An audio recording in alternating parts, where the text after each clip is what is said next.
Hello परिंदे, कैसे हैं आप लोग। और आप लोगों की स्टडी, आप लोगों की पढ़ाई कहाँ तक चल रही थी। जहाँ तक मुझे पता है, मैंने बायोलॉजी क्लास 12 का जो चैप्टर 6 है, वंशागति का आणविक आधार, उसको मैंने पार्ट 2 यानी कि भाग 2 तक कंप्लीट करवा चुका हूँ। यदि आप लोगों ने अभी तक भाग 2 को नहीं देखा है तो आप लोग क्या करिए, इसी चैनल की प्लेलिस्ट पर जाइए। कक्षा 12 जीव विज्ञान की प्लेलिस्ट होगी, वहाँ पर चैप्टर 1 से लेकर चैप्टर 5 तक के सारे वीडियोस आपके अपलोडेड है, पड़े हुए हैं। और ये जो चैप्टर है, चैप्टर 6 आपका बायोलॉजी क्लास 12 चैप्टर 6, इसकी एक अलग से प्लेलिस्ट है। वहाँ पर सारे वीडियोज़ आपको, है ना, भाग बाई भाग, भाग 1 2 3 4 सारे भाग का वीडियोज़ आपको उसी मतलब प्लेलिस्ट पर मिलेगा। तो आप लोगों को करना क्या है कि वीडियो को लाइक करके चैनल को सब्सक्राइब कर देना, और नीचे कमेंट बॉक्स में ये बताना है कि जो आप भाग 2 देखे हैं वो आपको कैसा लगा, पूरा कॉन्सेप्ट क्लियर हो रहा है कि नहीं, सारी चीज़ें समझ आ रही हैं कि नहीं, पहले ये बताइए। एक एक कॉन्सेप्ट, जो डीएनए का जो कॉन्सेप्ट है वो क्लियर हो रहा है या नहीं, क्योंकि इस चैप्टर में बेसिकली आपको डीएनए ही पढ़ना है और डीएनए के कॉन्सेप्ट ही क्लियर करना है और कुछ नहीं करना है। यदि आपको सारे डीएनए के चैप्टर्स, डीएनए के जो कॉन्सेप्ट सारे क्लियर होते जाएंगे ना, जिसे कहते हैं ना, घर को जो नींव होती ना, घर बनाते समय अगर नींव मजबूत हुई, नींव अच्छी हुई, तो क्या घर को ज़्यादा ऊपर तक ले जा सकता, घर मजबूत बनता है। इसलिए डीएनए इसका नींव है और नींव आपको मजबूत करना पड़ेगा, ठीक है। तो इसके पहले तक आप लोगों ने क्या क्या पढ़ा, इसके पहले तक आप लोगों ने क्या क्या पढ़ा बताइए। भाग 2 तक आप लोगों ने क्या क्या पढ़ा, चलिए तुरंत बताइए। देखिए, जहाँ तक मैंने आपको पढ़ाया था डीएनए के बारे में पढ़ाया था, है ना, डीएनए में क्या होता है, डीएनए में कैसे होता है ना, डीएनए में क्या क्या पाई जाती हैं, ये सारी चीज़ें मैंने आपको बताई।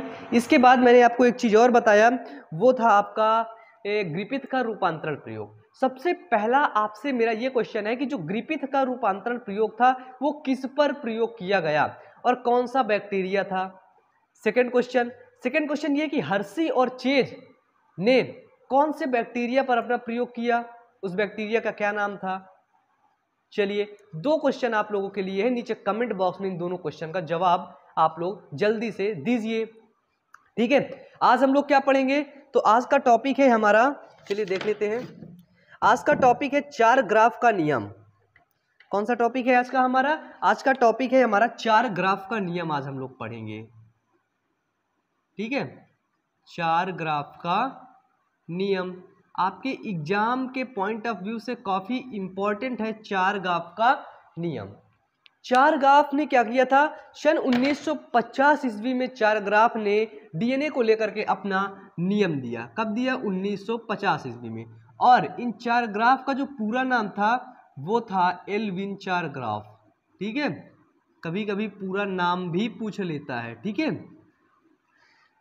तो पूरा नाम भी याद रखो। अब देखो, 4 ग्राफ ने क्या किया था, 4 ग्राफ ने यह बताया कि जो डीएनए में नाइट्रोजनी समक्षार की मात्रा को बताया। 4 ग्राफ ने क्या बताया, 4 ग्राफ ने बताया, एक सेकंड ना, 4 ग्राफ ने नाइट्रोजनी समक्षार की मात्रा को बताया, ठीक है। 4 ग्राफ ने क्या किया, 4 ग्राफ ने डीएनए में उपस्थित डीएनए के नाइट्रोजनी समक्षार, डीएनए के नाइट्रोजनी समक्षार की मात्रा को बताया, ठीक है।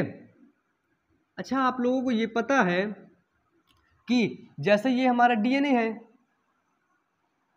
अगर इसमें ये एडेनिन है तो इधर थाइमिन होगा, इधर ग्वानिन है तो इधर साइटोसिन होगा, एडेनिन थाइमिन ग्वानिन साइटोसिन, ऐसे होता है ना, पता है ना। तो ये पता है कि अगर एडेनिन इधर 1 होगा तो इधर थाइमिन 1 होगा ही होगा, अगर ग्वानिन इधर 1 होगा तो इधर साइटोसिन 1 होगा ही होगा, अनिवार्य है। अगर तुमने देख लिया कि एक ग्वानिन मिल गया तो समझ लो उसकी दूसरी तरफ साइटोसिन होना तय है। डीएनए है तो साइटोसिन होना तय है। अगर तुमने इधर एडेनिन देख लिया तो उधर थाइमिन होना बिल्कुल तय है। तो देखो, डीएनए के नाइट्रोजनी समक्षार की मात्रा को बताया 4 ग्राफ ने। 4 ग्राफ ने डीएनए में जो उपस्थित नाइट्रोजनी समक्षार थे उनकी मात्रा को बताया। डीएनए में प्यूरिन की मात्रा पिरिमिडीन की मात्रा के बराबर होती है, इसको बताया मेन 4 ग्राफ ने। डीएनए में प्यूरिन की मात्रा, ठीक है, प्यूरिन की मात्रा पिरिमिडीन के बराबर होती है, पिरिमिडीन के बराबर होती है। अब बताओ भैया, प्यूरीन की मात्रा पिरिमिडीन के बराबर होती है। आप लोग प्यूरीन को जानते हैं कि नहीं, और पिरिमिडीन को जानते हैं कि नहीं, बताओ। प्यूरीन, पिरिमिडीन, ये दोनों क्या होते हैं? ये दोनों नाइट्रोजनी समक्षार होते हैं। प्यूरीन में क्या होता है बताइए, चलिए कॉन्सेप्ट क्लियर करिए। आप लोग भी बोलते चलिए, आप लोग भी बताते चलिए, चलो। हाँ बताओ बताओ, प्यूरीन में क्या होता है? बिल्कुल सही, एडेनिन ग्वानिन। क्या क्या होता है प्यूरीन के अंदर? प्यूरीन के अंदर होता है दो चीजें, एक होता है एडेनिन और दूसरा होता है ग्वानिन। अब पिरिमिडीन के अंदर क्या होता है? साइटोसिन और दूसरा तीसरा होता है थाइमीन। तो इन्होंने बताया कि अगर इधर 10 एडेनिन है तो एडेनिन किससे जुड़ता है? थाइमीन से। तो उधर की तरफ अगर इस श्रृंखला में 10 एडेनिन है तो इस श्रृंखला में 10 थाइमीन होंगे ही होंगे। अगर एडेनिन की संख्या 10 है तो इधर थाइमीन होना ही चाहिए। अब ग्वानिन जुड़ता है साइटोसिन के साथ। अगर इन्होंने बताया कि अगर इधर 100 ग्वानिन है तो इधर 100 साइटोसिन होंगे ही होंगे, तब जाके ये आपस में मिल करके क्या बनेगा? तब ये मिल करके बनेगा डीएनए। ये देखो, यही बताया था 4 ग्राफ ने। अब आपको ये पता है कि एडेनिन डबल हाइड्रोजन बॉन्ड के साथ जुड़ा होता है, ग्वानिन ट्रिपल हाइड्रोजन बॉन्ड के साथ जुड़ा होता है। ये देखो, अब ये जब मिले दोनों तो क्या बना लिए? ये देखो ऐसा डीएनए इधर इनका बन गया। बताओ बेसिक मात्रा यहाँ पे समझ में आया कि नहीं? यहाँ पे या फिर हम ऐसे भी कह सकते हैं कि देखो एडेनिन की मात्रा क्या हुआ? एडेनिन की मात्रा, जितनी एडेनिन की मात्रा होगी उतनी ही आपकी थाइमीन की मात्रा होगी। उतनी किसकी मात्रा होगी? थाइमीन की, क्योंकि एडेनिन थाइमीन के साथ जुड़ता है डबल हाइड्रोजन बॉन्ड के साथ। क्लियर है? बताओ क्लियर है? समझने वाला पॉइंट है भैया, ठीक है। थोड़ा सा दिमाग इधर उधर हुआ तो माने भूल गए। अब देखो सच में कह रहे हो यार, क्लियर है ना यहाँ तक? अब देखो, अब अगर है आपका ग्वानिन, ठीक है, ग्वानिन की मात्रा, ग्वानिन किसके साथ जुड़ता है? ग्वानिन की मात्रा साइटोसिन की मात्रा के बराबर होता है, ठीक है। तो क्या होता है? ग्वानिन की मात्रा साइटोसिन के बराबर, तो ग्वानिन इक्वल टू साइटोसिन। ये हुआ आपका 4 ग्राफ ने बताया, ठीक है। अब देखो, तो हम इसको ऐसे लिख सकते हैं ना, adenine plus guanine equal to cytosine plus thymine. बताओ ऐसे लिख सकते हैं कि नहीं? कि अगर एडेनिन ग्वानिन 100 होंगे तो साइटोसिन थाइमीन 100 होने ही चाहिए, क्योंकि एडेनिन अगर एक एडेनिन है तो इधर आपको एक थाइमीन मिलेगा ही मिलेगा, जोड़ना पड़ेगा, तभी डीएनए का द्विकुंडलनी मॉडल बनेगा। बताओ फिर अगर इसको हम ऐसे लिख दें, adenine plus guanine equal to cytosine plus thymine equal to 1, तो कैसा रहेगा? कैसा रहेगा? अगर एडेनिन और ग्वानिन हमने 100 लिया, कितना लिया? एडेनिन और ग्वानिन, एडेनिन हमने 50 लिया, ग्वानिन हमने 50 लिया। जब हमको पता है कि अगर एडेनिन 50 है, ग्वानिन 50 है, तो एडेनिन के साथ जुड़ेगा थाइमीन, थाइमीन भी 50 होगा, और साइटोसिन ग्वानिन के साथ जुड़ेगा साइटोसिन, वो भी 50 होगा, काट दो एक। तो हम ये फॉर्मूला लिख सकते हैं कि नहीं? मेनली हमारे जो 2 फॉर्मूला है वो इंपॉर्टेंट है, आप लोग इसको लिख सकते हैं कि नहीं? चलो बताओ, समझ में आ रहा है? सॉरी, समझ में आ रहा है कि नहीं? Adenine plus guanine equal to cytosine plus thymine equal to 1, समझ में आ रहा है कि नहीं? बताइए, इतना समझ में आया कि नहीं? 4 ग्राफ ने क्या बताया? 4 ग्राफ ने बताया कि प्यूरीन की संख्या बराबर पिरिमिडीन की संख्या। किसकी संख्या? प्यूरीन की संख्या बराबर पिरिमिडीन की संख्या। यदि एडेनिन 10 है तो थाइमीन 10 होगा ही होगा। मान लो 10 है, क्योंकि अगर एडेनिन 10 है तो भैया थाइमीन 10 होगा, और 10 नहीं होगा तो डीएनए नहीं है। हमको पता वो डीएनए है तो मतलब 10 होगा। अब ग्वानिन अगर 100 है तो साइटोसिन आपका 100 होगा ही होगा। तो बताओ, जितना यहाँ पे मैंने अभी तक आपको समझाया वो सारी चीजें क्लियर हुई कि नहीं? चलो इन दोनों को नोट करो। और इसको थ्योरी नोट करो, प्यूरिन पिरिमिडिन को समझो। जितने क्वेश्चन मैं आप लोगों से पूछता हूं ना, हल्के में मत लेना, उनका जवाब देना, ठीक है। चलो मिटा दे इसको हम, चलो इसको मिटा रहे हैं। अब क्वेश्चन करवा देते हैं आपके, ठीक है। 4 ग्राफ के नियम से आपके 2 क्वेश्चन करवा देते हैं। अब अच्छा मुझे ये बताओ कि क्वेश्चन है मेरा कि 1000 न्यूक्लियोटाइड्स हैं, क्या है 1000 क्या है न्यूक्लियोटाइड्स हैं। 1000 न्यूक्लियोटाइड्स में आपको खाली ये बताया गया कि एडेनिन इसमें से 200 है, बाकी आपको ग्वानिन, साइटोसिन और थाइमिन ढूंढना है। बताओ 1000 में 200 एडेनिन है, तो आपको पता है कि एडेनिन, अगर एडेनिन किसके बराबर होता है, थाइमिन के, क्योंकि एडेनिन थाइमिन के साथ जुड़ता है। एडेनिन यदि 200 है तो थाइमिन कितना होगा 200, तो टोटल कितना हुआ 400, ये निकाल दो 400 हो गया। तो 1000 में 400 घटा दो, 1000 माइनस 400 कितना बचा 600। अब हमको पता है कि एडेनिन थाइमिन के साथ जुड़ता है और ग्वानिन किससे जुड़ता है, ग्वानिन साइटोसिन के साथ जुड़ता है। तो अगर ग्वानिन 100 होगा तो साइटोसिन 200, अगर ग्वानिन 100 होगा तो साइटोसिन 100 मतलब 200, अगर ग्वानिन 200 होगा तो साइटोसिन में 200 400, अगर ग्वानिन 300 होगा तो भैया साइटोसिन भी तो 300 होगा, तो इक्वल टू कितना होगा 600, 600 400 इक्वल टू 1000 न्यूक्लियोटाइड्स। बताओ क्लियर है कि नहीं, कि भैया तुमको 1000 न्यूक्लियोटाइड्स दिया गया, बता दिया गया कि एडेनिन इतना है, ग्वानिन साइटोसिन थाइमिन निकालो, बताओ निकालोगे कि नहीं, किसी को कोई परेशानी है क्या यहाँ पे, चलो बताओ। यहाँ पर किसी को किसी भी प्रकार की परेशानी है, कोई दिक्कत है, आखिरकार भैया दिक्कत होगी ही नहीं। अब हमारा एक क्वेश्चन और आ रहा है, क्वेश्चन और क्या रहा है, चलो मिटा दें इसको, इसको मिटा रहे हैं। अब हम लोग चलेंगे अगले क्वेश्चन की तरफ। अब अगला क्वेश्चन ना पहले तुम बताओगे, ठीक है, हम नहीं बताएंगे, हम आगे आगे बता दें। अब यहाँ पे आ रहा है 16000, कितना है 16000 न्यूक्लियोटाइड्स हैं।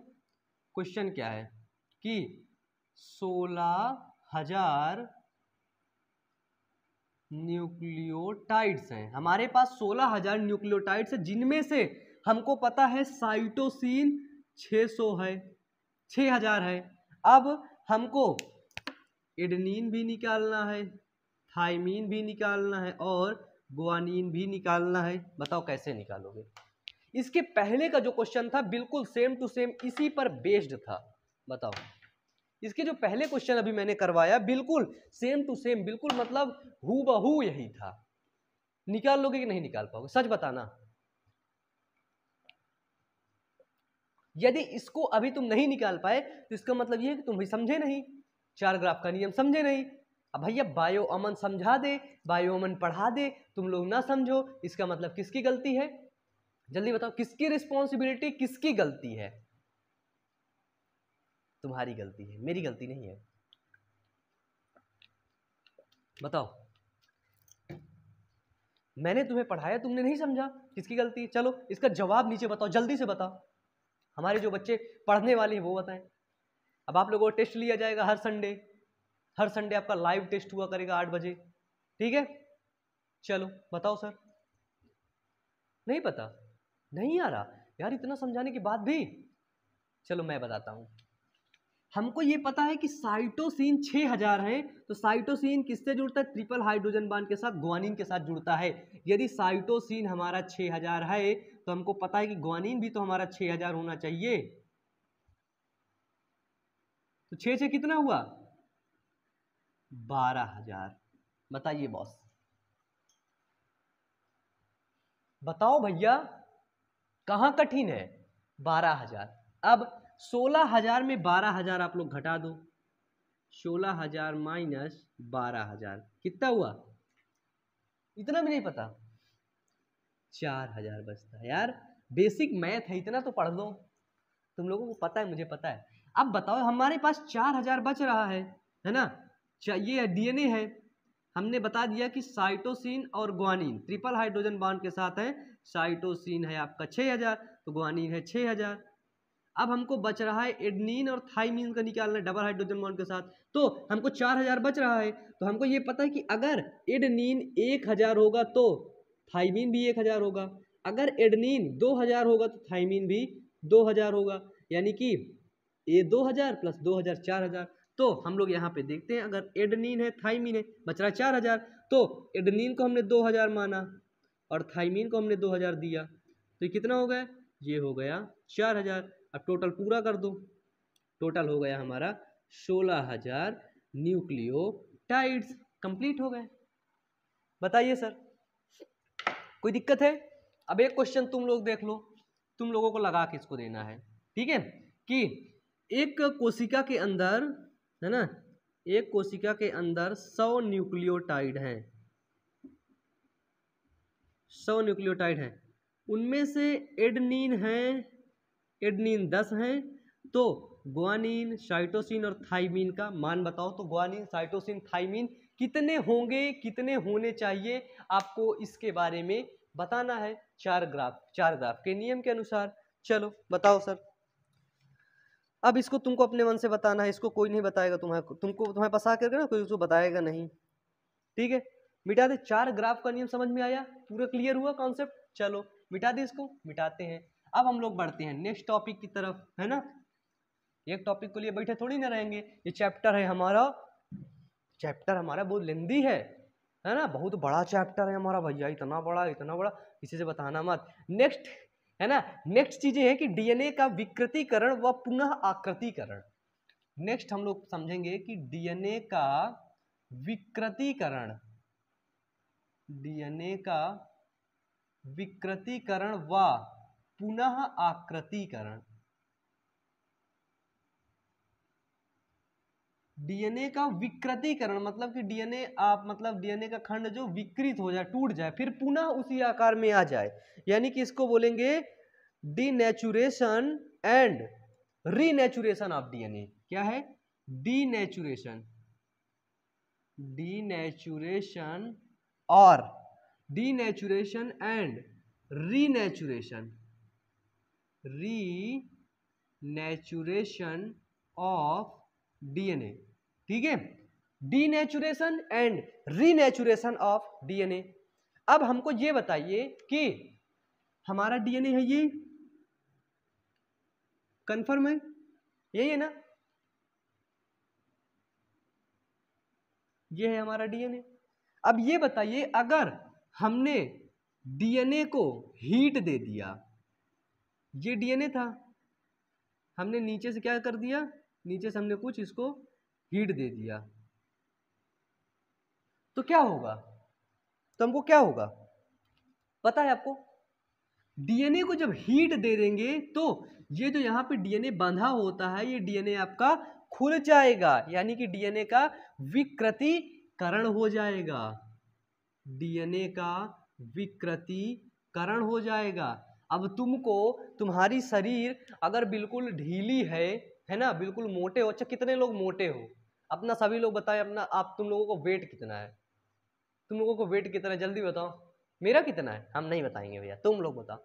विकृतीकरण मतलब उसको भैया डीएनए को पानी में डाल दिए, खौलते पानी में, ताप में, हीट में डाल दिया, तो क्या हुआ, डीएनए का जो ऐसे जो टिपटा था वो कैसे हो गया, वो खुल गया, डीएनए विकृत हो गया, डीएनए टूट गया, है ना, डीएनए खुल गया। अब देखो डीएनए ऐसा था, अब डीएनए खुलेगा तो डीएनए ऐसा खुलेगा, क्योंकि इसका जो नाइट्रोजनी समक्षार था उसी के पास से, जो इसके बीच में नाइट्रोजनी समक्षार किसके द्वारा जुड़े होते हैं पता है आपको? नाइट्रोजनी समक्षार हाइड्रोजन बंध के द्वारा जुड़े होते हैं, और यही हाइड्रोजन बंध खुल गया, यही हाइड्रोजन बंध बीच का टूट गया, और जब ये हाइड्रोजन बंध बीच का टूट गया तो भैया डीएनए खड़ा हो गया सीढ़ी की तरह बताइए, डीएनए सीढ़ी की तरह खड़ा हो गया। अब क्या करते हैं, अब यही डीएनए जो सीढ़ी की तरह खड़ा हो गया है, अब इस डीएनए को हम लोग क्या करते हैं, इसी डीएनए को हम लोग डीएनए को कोल्ड करते हैं, यानी कि इसी डीएनए को हम लोग ठंडा करते हैं फिर खांसी आ रही यार, है ना, इसी डीएनए को ठंडा करते हैं तो उसको हम लोग बोलते हैं पुनः आकृतीकरण, पुनः आकृतीकरण, यानी कि जब डीएनए खुला, अब फिर इसी डीएनए को हमने ठंडा कर दिया तो इसके बीच के जो हाइड्रोजन बॉन्ड थे फिर आपस में ऐसे ऐसे खुले थे, फिर जब इसको ठंडा किया धीरे धीरे धीरे धीरे धीरे धीरे करके फिर चिपक गए, चिपक गए, तो फिर हमारा डीएनए ऐसे बन गया। ये देखो भैया, फिर हमारा डीएनए ऐसा बन गया, क्योंकि इसके बीच के जितने भी हाइड्रोजन बॉन्ड थे, इसके बीच के जो हमारे हाइड्रोजन बॉन्ड थे वो जुड़ गए, है ना, वो फिर से जुड़ गए, तो इसको हमने बोला डीएनए आकृतिकरण। तो बताओ, डीएनए आकृतिकरण और डीएनए विकृतीकरण दोनों का कॉन्सेप्ट क्लियर हुआ? दोनों चीजें समझ आई कि नहीं आई? सच बताना, दिल से बताना, तहे दिल से, दिल खोल के बताना। समझ आ गई ना? आ गई ना? पक्का है समझ आ गई? समझ आ गई तो बच्चे इसी समय वीडियो को लाइक करो, तुरंत करो, जल्दी करो, नहीं तुम लोग भूल जाते हो, मुझे पता है भूल जाते हो यार। चलो मिटा दें इसको, चलो इसको लिख लेना कॉपी में, ठीक है? कॉपी में सारी चीजें लिखते चलो। ये जो मतलब लेक्चर है ना, लेक्चर नंबर 3 थोड़ा सा बेसिक चलेगा और लेक्चर नंबर 4 थोड़ा सा हाई चलेगा। तुमको पता है हम हाई चीजें तोड़ के पढ़ा देते हैं। नेक्स्ट आता है रेखाकार व वृत्ताकार डीएनए। नेक्स्ट क्या आता है? नेक्स्ट आता है हमारा रेखाकार व वृत्ताकार डीएनए। ठीक है, कि रेखाकार डीएनए क्या होता है और वृत्ताकार डीएनए क्या होता है? Liner and circular DNA. ठीक है, लाइनर एंड सर्कुलर डीएनए हम लोग देखेंगे। रेखाकार डीएनए क्या होते हैं? रेखाकार डीएनए के दोनों छोर स्वतंत्र होते हैं। रेखाकार डीएनए के दोनों छोर स्वतंत्र होते हैं। रेखाकार यानी कि बताओ, ये छोर स्वतंत्र है, ये भी स्वतंत्र है, ये भी स्वतंत्र है, ये भी स्वतंत्र है, यानी कि किधर भी जा सकता है, किधर भी जा सकता है। ये हमारे हाथ है, देखो किधर भी जा सकते हैं, कैमरे में भी घुस सकते हैं, तुम लोगों को मारने भी आ सकता है। ये हुआ हमारा रेखाकार डीएनए। अब देखेंगे रेखाकार डीएनए पाया कहाँ जाता है? तो रेखाकार डीएनए यूकैरियोटिक कोशिका में पाया जाता है। कहाँ पे पाया जाता है? यूकैरियोटिक कोशिका में पाया जाता है। अब आता है हमारे पास वृत्ताकार डीएनए, जिसको हम लोगों ने बोला सर्कुलर डीएनए। सर्कुलर डीएनए क्या होता है कि इसके दोनों छोर स्वतंत्र नहीं होते हैं। सर्कुलर डीएनए, है ना, इसके क्या होते हैं? इसके दोनों छोर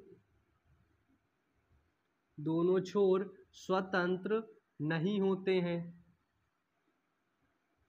वह आपस में जुड़े होते हैं। वह आपस में जुड़े होते हैं। जो वृत्ताकार डीएनए, जैसे ये हमारा डीएनए था, अब देखना इसके जो दोनों छोर थे ना वो स्वतंत्र नहीं है। दोनों छोर जो थे वो स्वतंत्र नहीं है, फिर क्या होंगे?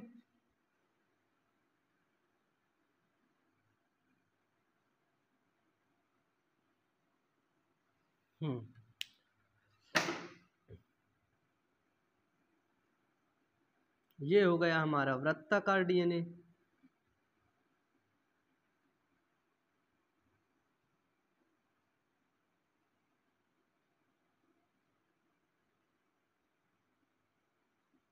बताओ, ये हमारा कौन सा डीएनए हुआ? ये हमारा हुआ वृत्ताकार डीएनए। अब बताओ इसके दोनों छोर कहाँ से हैं? अगर डीएनए है ऐसे चपक गया तो भैया इसके छोर कहाँ पर हैं? ऐसे न घूमेगा, है ना, ऐसे घूमेगा। ये भैया चाचा का छोर खुला है, किधर भी जा करके किधर भी ऐसे घुस सकता है धड़ाम से, है ना। तो हमारा हो गया एक लाइनर डीएनए और एक सर्कुलर डीएनए। अब आता है सर्कुलर डीएनए प्रोकैरियोटिक कोशिका में पाया जाता है और यूकैरियोटिक कोशिका के माइटोकॉन्ड्रिया व लवक में पाया जाता है। सर्कुलर डीएनए कहाँ पाया जाता है? ये पाया जाता है प्रोकैरियोटिक कोशिका में। ठीक है।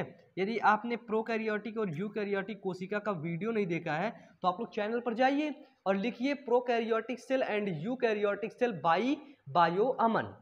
तो हमारा जो वीडियो है प्रोकैरियोटिक और यूकैरियोटिक का, यकीन मानना पूरा समझ आ जाएगा कसम से। जब तुम पढ़ के वो वीडियो आओगे ना, लगेगा कि तुम कुछ पढ़ के आए हो। ठीक है, ये प्रोकैरियोटिक कोशिका में पाया जाता है और यूकैरियोटिक कोशिका के यूकैरियोटिक कोशिका के माइटोकॉन्ड्रिया, ठीक है, यूकैरियोटिक कोशिका के माइटोकॉन्ड्रिया और लवक में पाया जाता है। ठीक है, यूकैरियोटिक कोशिका के माइटोकॉन्ड्रिया और लवक में पाया जाता है कौन? वृत्ताकार डीएनए यानी कि सर्कुलर डीएनए।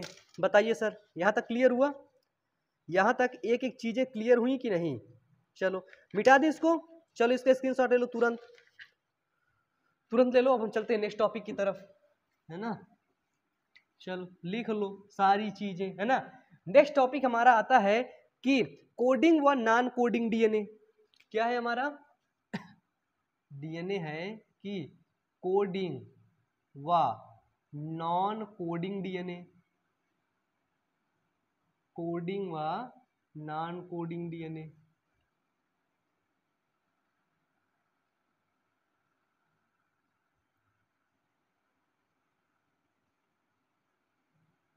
ये लो। अब बताओ कोडिंग डीएनए क्या होता है? हमको ये पता है कि डीएनए से क्या बनता है? डीएनए से बनता है एमआरएनए, और एमआरएनए से क्या बनता है? एमआरएनए से बनता है प्रोटीन।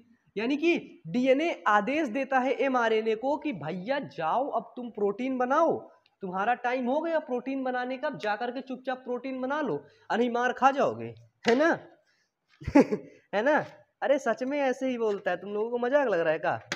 हम जो पढ़ा रहे तुम लोगों को मजाक लग रहा है? डीएनए लोग पता है क्या, एक बार मैं गया था ना डीएनए के घर, उधर ही था, तो उधर ही सब चीजें सुनने को मुझे मिली, है ना। तभी मैं बता रहा हूँ, किसी से बताना मत तुम लोग। हाँ, डीएनए ऐसे ही बोल रहा था, ए डीएनए, डीएनए बोला डीएनए सो रहा था, एमआरएनए किधर है बे?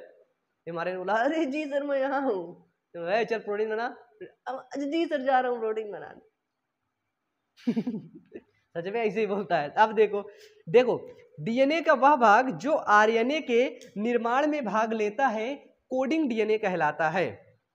क्या होता है कि डीएनए का वह भाग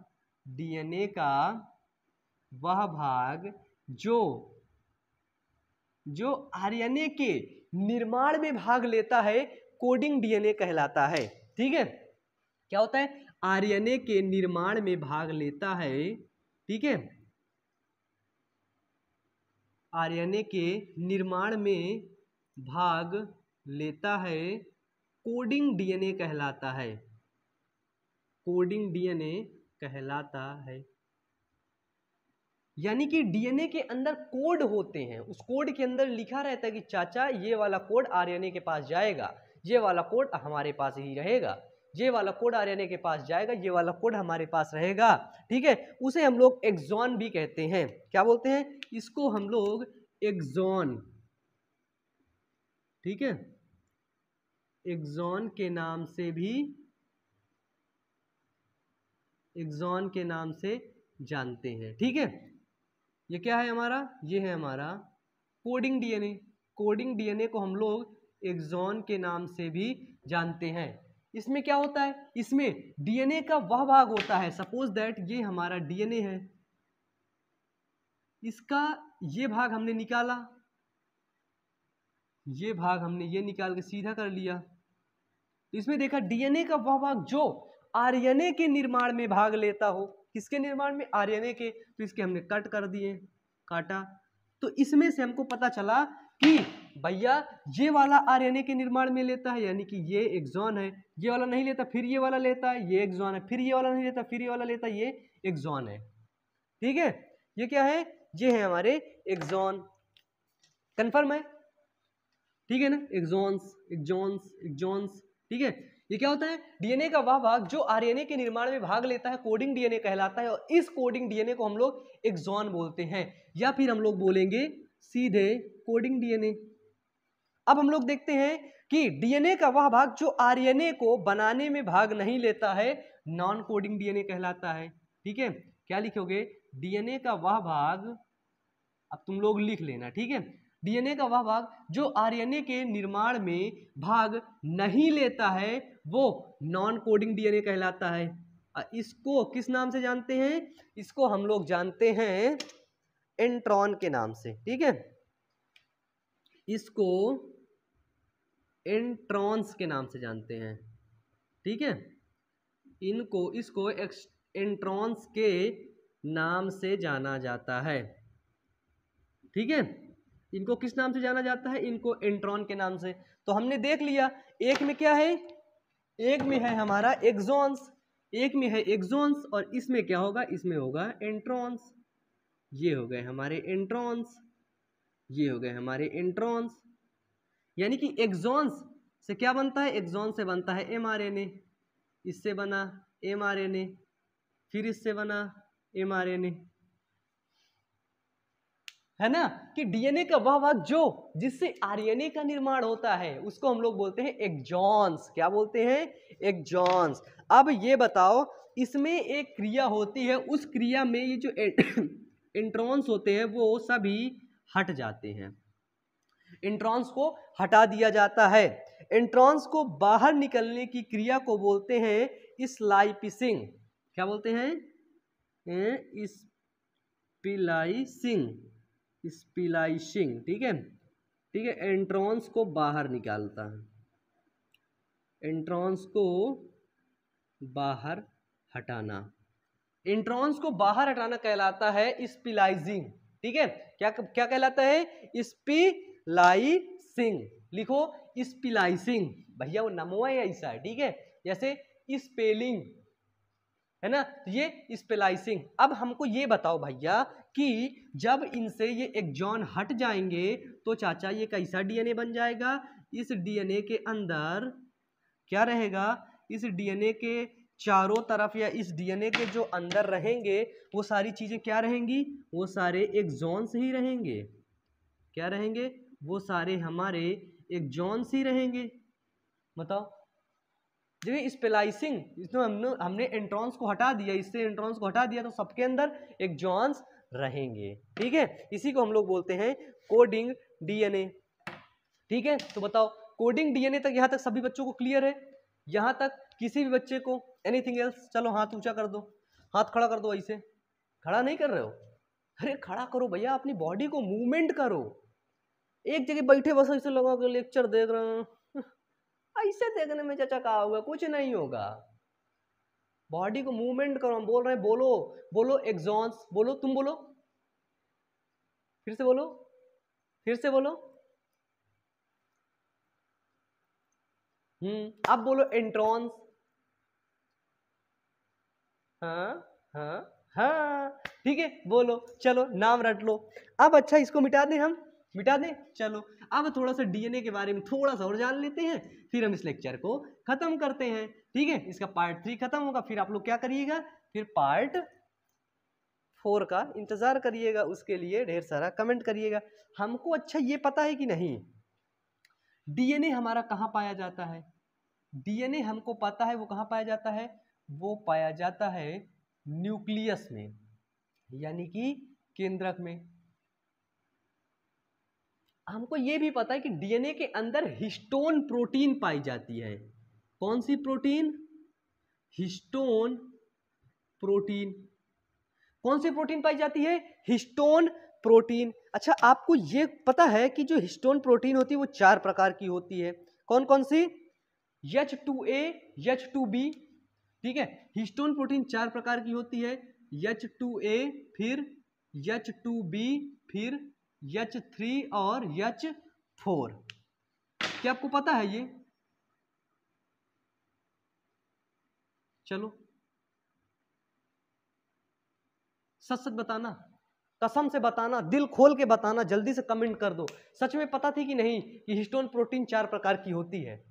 हमको पता, हमने आपको बता दिया कि हिस्टोन प्रोटीन 4 प्रकार की होती है। अब आपको ये पता होगा कि केंद्रक में तो डीएनए पाया नहीं जाता है, केंद्रक के अंदर पाया जाता है क्रोमोसोम, क्या पाया जाता है? क्रोमोसोम, जिसको हम लोग बोलते हैं गुणसूत्र। बताओ सर, समझो यार, एक एक चीजें क्लियर करते चलो, बताओ कितनी अच्छी चीज है। केंद्रक के अंदर पाया गया क्रोमोसोम, हमको पता है कि क्रोमोसोम के अंदर पाया जाता है डीएनए, और क्या पाया जाता है? और पाया जाता है हिस्टोन प्रोटीन। हिस्टोन प्रोटीन और डीएनए मिलकर के क्या बनाता है? क्रोमोसोम बनाता है। अब हम लोग देख लेते हैं क्रोमोसोम किस प्रकार का होता है। आप लोग तो देखे होंगे ना, है ना, मैं क्रोमोसोम के बारे में बहुत बात करता हूँ, है ना, क्रोमोसोम को हम बहुत पढ़ाते हैं, कभी कुछ आया तो पढ़ते जाओ। ये है हमारा क्रोमोसोम। क्रोमोसोम के हम सभी चीजों के बारे में देखो, नॉलेज जितना भी है ना मेरे पास, जितना भी है उसको मैं तुमको देने का सोचता हूँ कि यार सब कुछ दे दूं, सब कुछ दे दूं। कितने बच्चे लेना चाहते हैं बताओ, सच बताना, कितने बच्चे सच में हमसे कुछ ना कुछ लेना चाहते हैं, सच में कुछ लेकर के जाते हैं यहाँ से? बताओ, कितने बच्चे ऐसे हैं हमारे जो सच में कुछ पढ़ के जाते हैं, उनको लगता है कि यार आज हाँ मैंने कुछ पढ़ा है, अब मैं दुनिया जीत लूंगा, है ना। सिकंदर आया था भारत फतेह करने, अब तुम जाओगे पूरी दुनिया फतेह करोगे, ठीक है, करना जो भी है। अब देखो, ये है हमारा क्रोमोसोम। आपको ये भी बताया होगा क्रोमोसोम के अंदर बिल्कुल, है ना, बिल्कुल मतलब दबे दबे दबे दबे क्या भरे होते हैं? डीएनए भरे होते हैं और हिस्टोन प्रोटीन होते हैं। बताओ ऐसे होता है कि नहीं?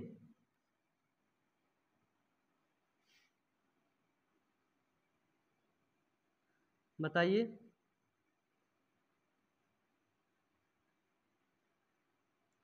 ये देखो, प्यारा लग रहा है, कितना सुंदर लग रहा है।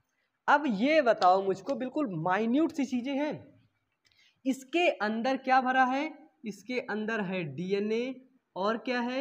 और है हमारा हिस्टोन प्रोटीन। अब भैया इसको हम कैसे देखेंगे?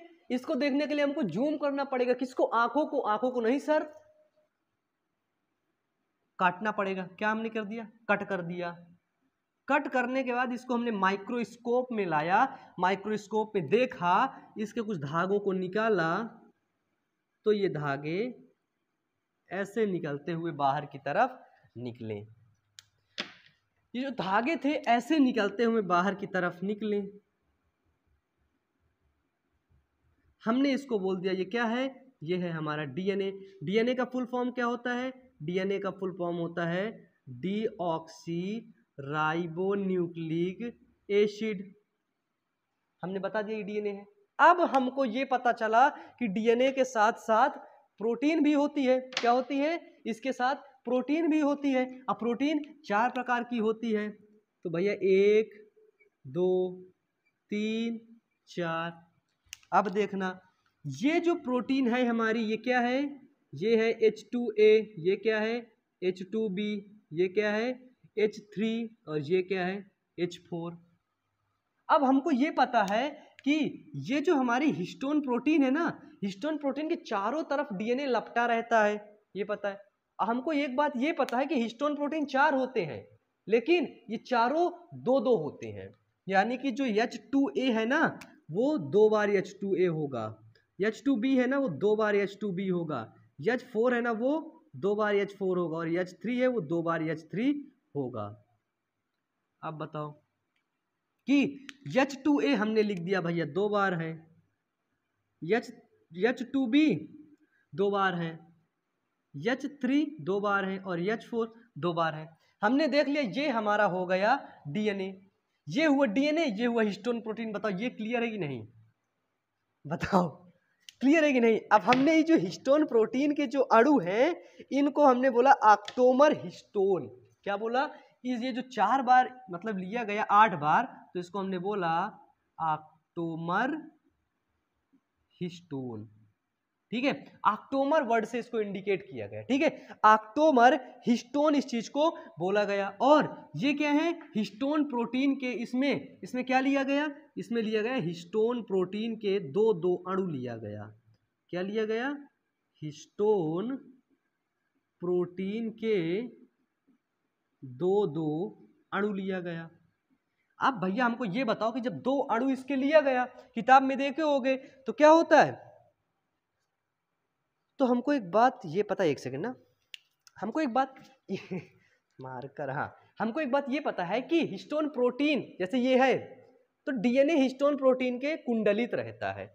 अब हमने डीएनए को कुंडलित करवाया, ये डीएनए यहाँ से हिस्टोन प्रोटीन से घूमा, फिर यहाँ निकला, है ना, फिर यहाँ से घूमा, फिर यहाँ निकला, फिर यहाँ से अपना घूम करके जो भी है यहाँ से ये डीएनए निकल गया।